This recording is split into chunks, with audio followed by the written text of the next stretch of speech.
Hello students, welcome to the class 9th physics with chapter 10 gravitation. So today's topic is define the mass and the weight and what is the difference between the mass and the weight. The first is mass. Mass क्या होता है? In this, mass is that quantity of matter contained in a body. Mass is the quantity of matter contained in a body. Mass हमारी एक quantity है जो किसी body में contained होती है, उसको हम क्या कहते हैं? That is called the mass. And this mass is measured by the inertia.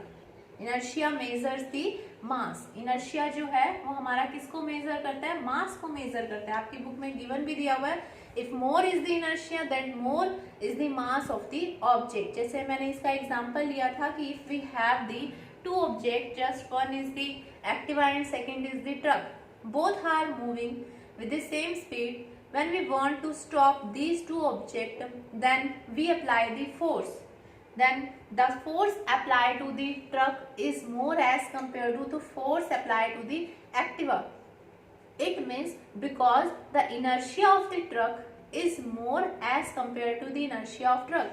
It means inertia है क्या? हमारा inertia एक ऐसी quantity है which do not change, जो नहीं चाहती कि कोई ऑब्जेक्ट अपनी पोजीशन को चेंज करे.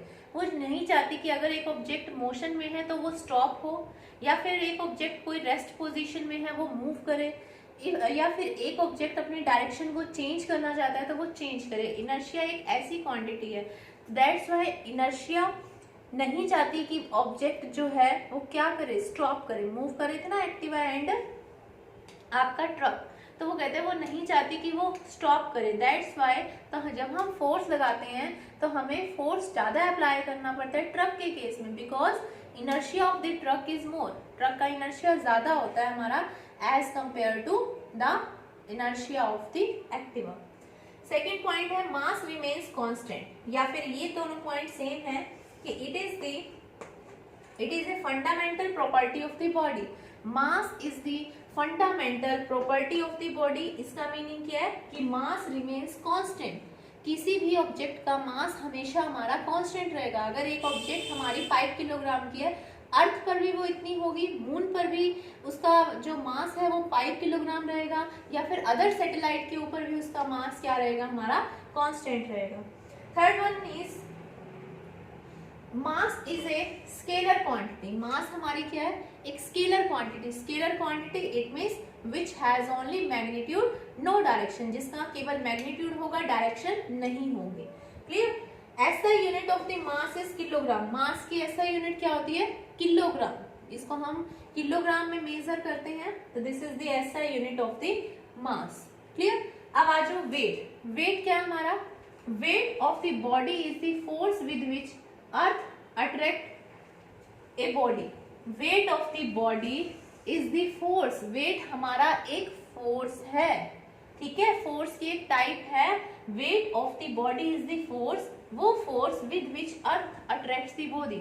अर्थ किसी भी बॉडी को अट्रैक्ट करती है अपनी टुवर्ड्स, तो वो जो फोर्स जितना लगाती है वो उस ऑब्जेक्ट का वेट होता है. Clear?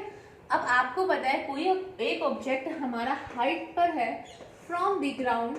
When we release this object, what happen? This object fall towards the अर्थ.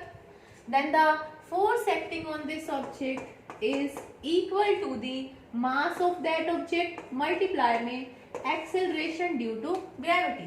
तो ये जो फर्स्ट इक्वेशन आपको गिवन दी हुई है वो यही है कि that is equal to force equal to mass into में acceleration due to gravity. अब ये सिंपल acceleration, इसको हम ऐसे लिख सकते हैं mass into में g, acceleration due to gravity where.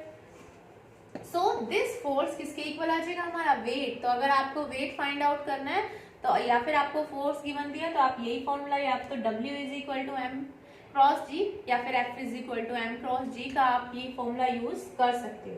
Clear? तो आप वेट फाइंड आउट कर सकते हो. सेकेंड पॉइंट क्या हमारा? वेट डजंट रिमेन कांस्टेंट, या फिर कह सकते हैं weight is not a fundamental quantity. Fundamental quantity कौन सी होती है? Which doesn't change. But weight हमारा जो है वो चेंज होता है. चेंज कैसे होता है? अर्थ पर हमारा वेट डिफरेंट होगा, अगर हम मून पर चले जाएं तो the weight on the moon is different, weight on the object on the other satellite is also different because it depend on the acceleration due to gravity. Weight किस पे depend कर रहा है हमारा? एक्सेलरेशन ड्यू टू ग्रेविटी और मास। But in दोनों quantity में से मास तो हमारा क्या है? दैट रिमेन्स कांस्टेंट, कांस्टेंट है, चेंज नहीं होता।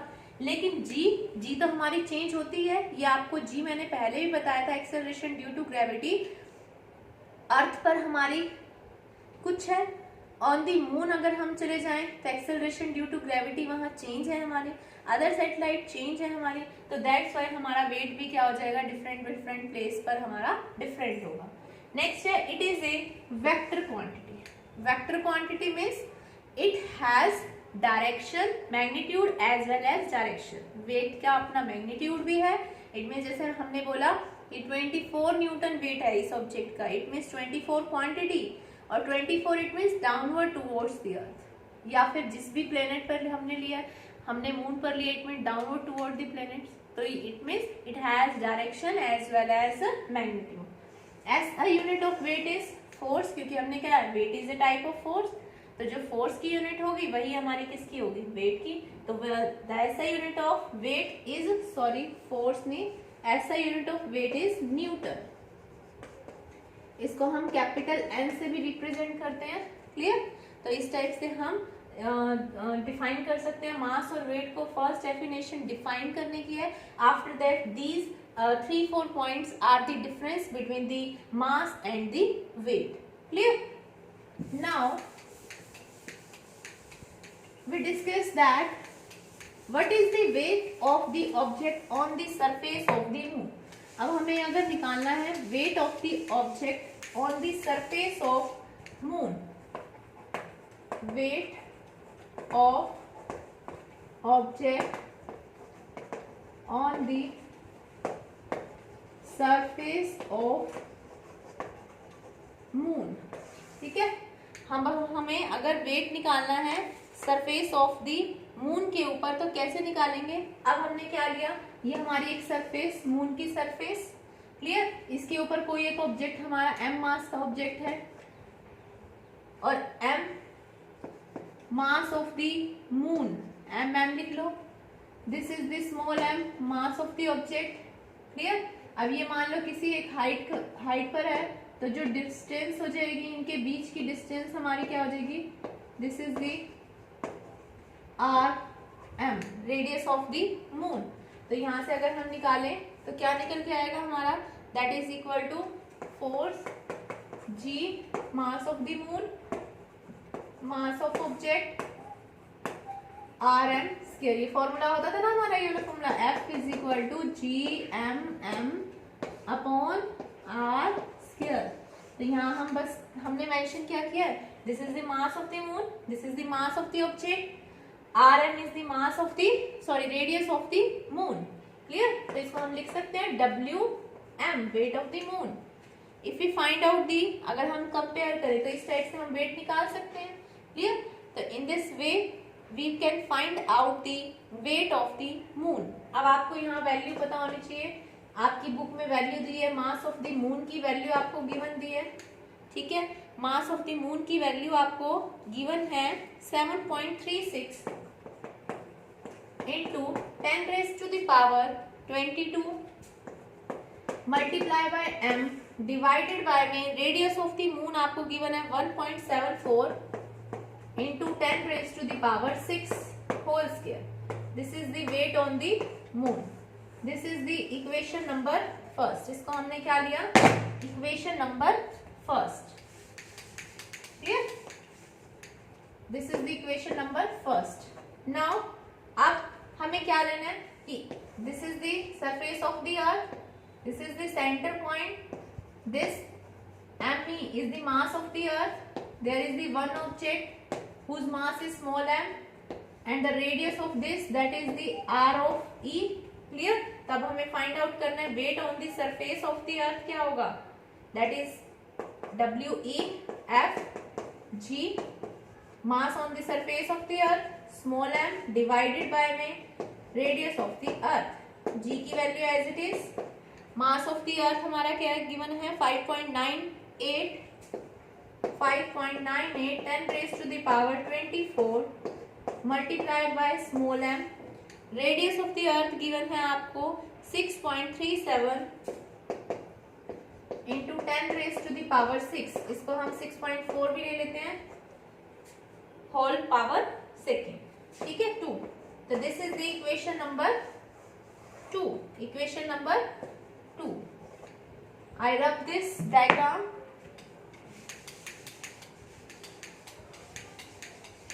क्लियर? नाउ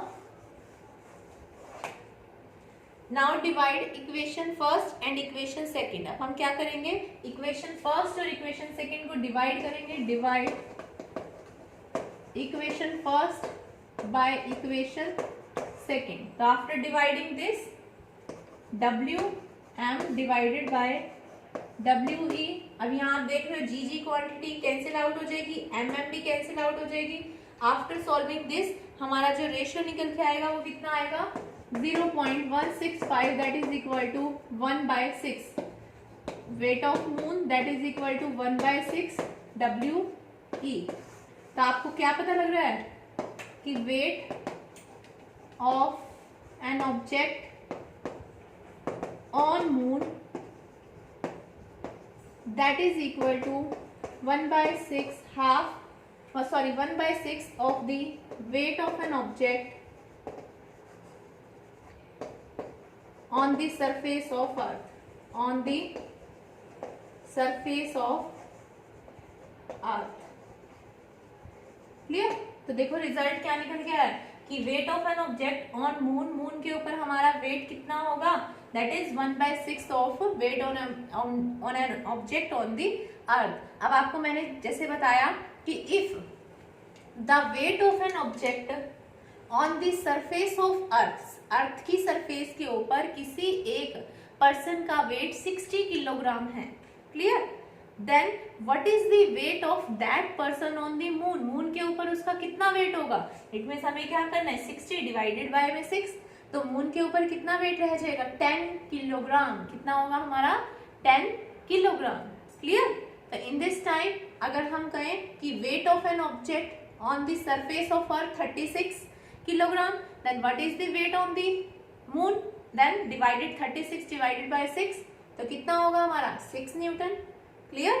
तो इस टाइप से आपको अगर वेट ऑफ मून के ऊपर आपको दिया हुआ 6 न्यूटन वेट है ऑन दी मून, हमें अर्थ पर बताना है तो क्या करेंगे, मल्टीप्लाई करवा देंगे, 6 × 6.